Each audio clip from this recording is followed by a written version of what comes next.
दोस्तों, आज की कहानी दो भाई बहन की है जिन्हें कुछ गुंडे पकड़ लेते हैं और ज़बरदस्ती उनसे गुफा में धमाके करवाते हैं और फिर उनकी वीडियो बनाकर सोशल मीडिया पर बेच देते हैं। जिसके बाद लड़की के भाई को गुफा खोदने की आदत पड़ जाती है और वो ज़बरदस्ती उसके साथ टपाटप करता है।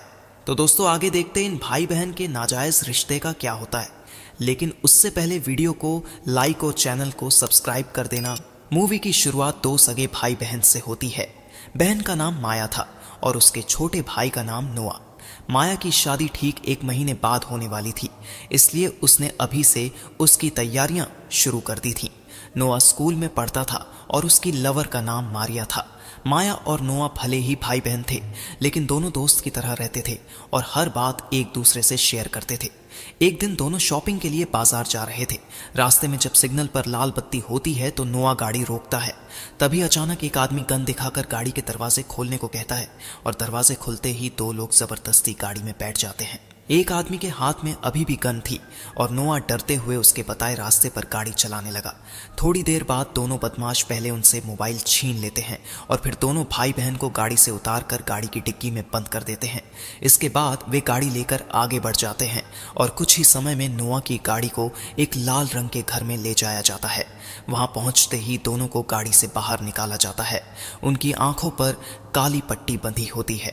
बिना कुछ समझे ही दोनों को एक कमरे में लाया जाता है और उनसे सारा सामान उतरवा लिया जाता है। इसके बाद उन्हें एक खास कमरे में ले जाया जाता है जहां एक बेड और एक कैमरा लगा हुआ था। बदमाशों का बॉस मुट्ठी डॉन भी उसी कमरे में मौजूद था। वह दोनों भाई बहन को बताता है कि उसके आदमी काफी समय से उन पर नजर रखे हुए थे और वह ऐसे जवान लड़के लड़कियों की वीडियो बनाकर बेचने का काम करता है। वह उनसे कहता है कि अब तुम दोनों गुफा खोदो ताकि मैं तुम्हारी वीडियो बना सकूं, और अगर तुमने मेरी बात नहीं मानी तो मैं तुम दोनों को जान से मार दूंगा। दोनों भाई बहन चुप रहते हैं।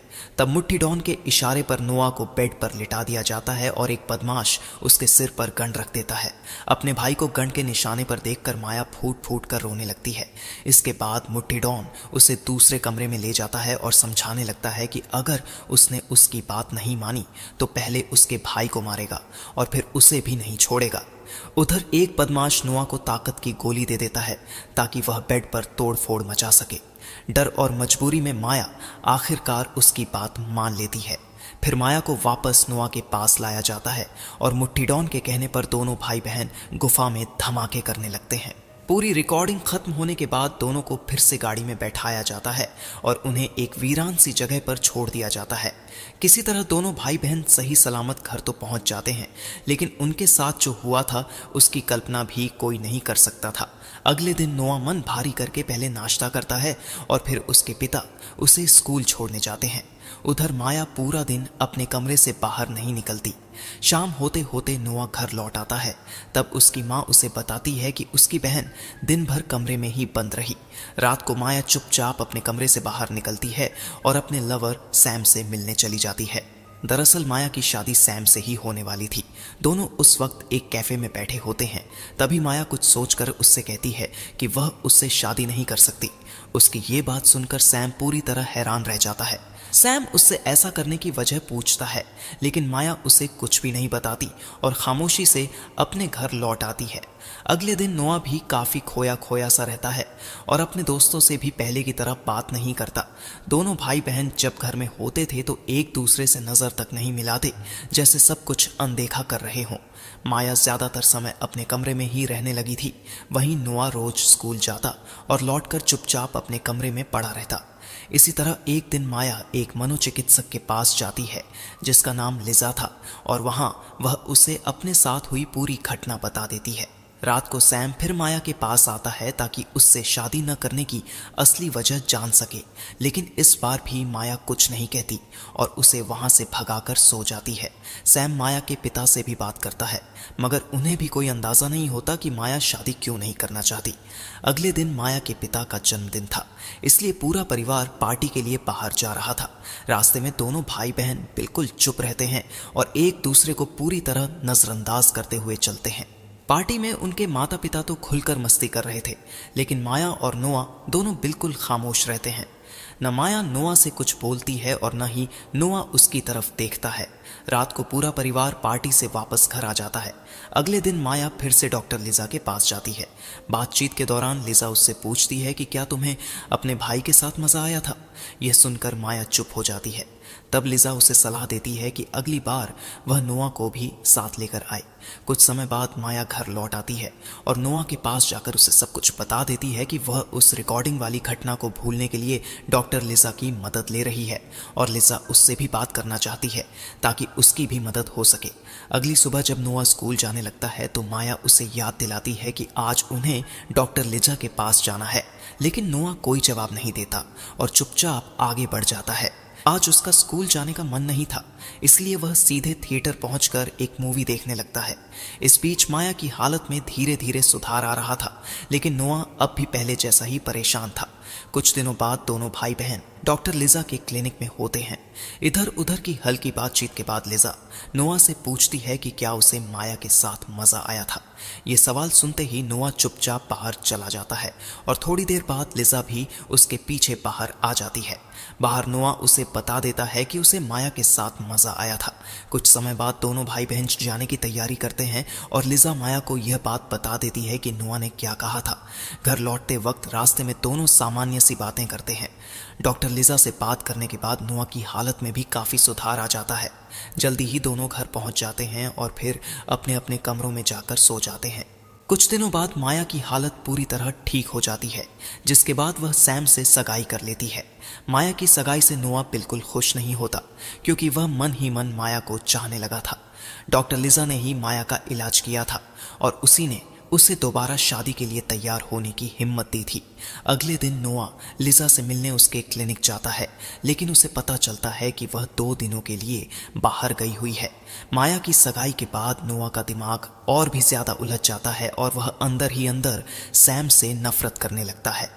रात को माया नोआ के पास आती है और उससे कहती है कि वह जानती है कि उसे उसके साथ अच्छा लगा था, लेकिन यह सब गलत है और ऐसा दोबारा नहीं हो सकता। इतना कहकर जब वह जाने लगती है तो नोआ उससे पूछता है कि क्या उसे भी मजा आया था। इस पर माया कहती है कि उसे ऐसी बातें नहीं करनी चाहिए और इतना कहकर वह वहां से चली जाती है। देर रात नोआ चुपचाप माया के कमरे में चला जाता है और उसकी गुफा में जबरदस्ती अपना रॉकेट डाल देता है। अगली सुबह माया काफी परेशान रहती है, जबकि नोआ आराम से सोता रहता है। माया पूरा दिन यही सोचती रहती है कि आगे क्या करना चाहिए और बहुत सोचने के बाद वह सीधे सैम के पास पहुंच जाती है। वह चाहती थी कि जल्द से जल्द सैम से शादी कर ले, ताकि अपने पिता का घर छोड़कर उसके साथ नई जिंदगी शुरू कर सके। दूसरी तरफ नोआ कई दिनों से गुमसुम सा रहने लगा था, जिस वजह से उसकी माँ उससे बार बार बात करने की कोशिश करती है, लेकिन कई बार पूछने पर भी नोआ उसे कुछ नहीं बताता। सगाई के बाद माया की शादी की तैयारियां शुरू हो जाती हैं और यही सब नोआ को और ज्यादा परेशान करने लगता है। सिर्फ 2 दिन बाद माया की शादी होने वाली थी और उसकी शादी को लेकर नोआ बहुत उदास रहता है। शादी वाले दिन जहां सब लोग नाच गाना कर रहे होते हैं, वहीं नोआ अकेला ही इधर उधर घूमता रहता है। इसी दौरान सैम बाथरूम की तरफ जाता है और नोआ चाकू उठाकर उसके पीछे पहुंच जाता है। वह उसे मारना चाहता था, लेकिन हिम्मत नहीं जुटा पाता और वहीं रुक जाता है। इसके बाद नोआ एक गिलास में शराब मंगवाता है और बाथरूम में जाकर अपना डंडा हिला देता है और दही को उस गिलास में मिला देता है। फिर उसी गिलास की शराब सैम को पीने के लिए दे देता है। सैम को इस बात का जरा भी अंदाजा नहीं होता कि उस शराब में क्या मिलाया गया है, इसलिए वह बिना कुछ सोचे उसे पी लेता है। सुबह होते होते माया की शादी की सारी रस्में पूरी हो जाती है और वह अपने परिवार से विदा लेने लगती है। नोआ पहले सैम से विदा लेता है और फिर माया को जोर से गले लगा लेता है, जैसे वह उसे जाने ही नहीं देना चाहता हो। माया किसी तरह खुद को उससे अलग करती है और सैम के साथ चली जाती है। नोआ के दिल में माया के लिए प्यार पनप चुका था, लेकिन माया सैम से शादी करके उसकी जिंदगी से दूर चली जाती है। नोआ ने यह बात मान ली थी कि उसे माया के साथ खुदाई करने में मजा आया था, लेकिन माया ने कभी खुलकर यह स्वीकार नहीं किया कि उसे भी मजा आया था। क्योंकि वह समाज के बनाए नियमों को तोड़ना नहीं चाहती थी, जबकि सच्चाई यह थी कि वह भी धीरे धीरे नोआ से प्यार करने लगी थी। माया ने सोचा कि इससे पहले हालात और बिगड़े, वह जल्द से जल्द सैम से शादी कर ले ताकि अपने भाई से दूर रह सके। मुट्ठी डॉन ने जो वीडियो बनाई थी उसका अब तक कुछ पता नहीं चल सका। न वह कभी बाजार में आई और न ही इंटरनेट पर दिखाई दी। कहा जाता है कि यह पूरी कहानी एक सच्ची घटना पर आधारित है जो कई सालों बाद लोगों के सामने आई थी। दोस्तों, इसी के साथ ये मूवी यहीं पर एंड हो जाती है। अगर आपको वीडियो में मजा आया हो तो वीडियो को लाइक करके चैनल को सब्सक्राइब जरूर कर देना।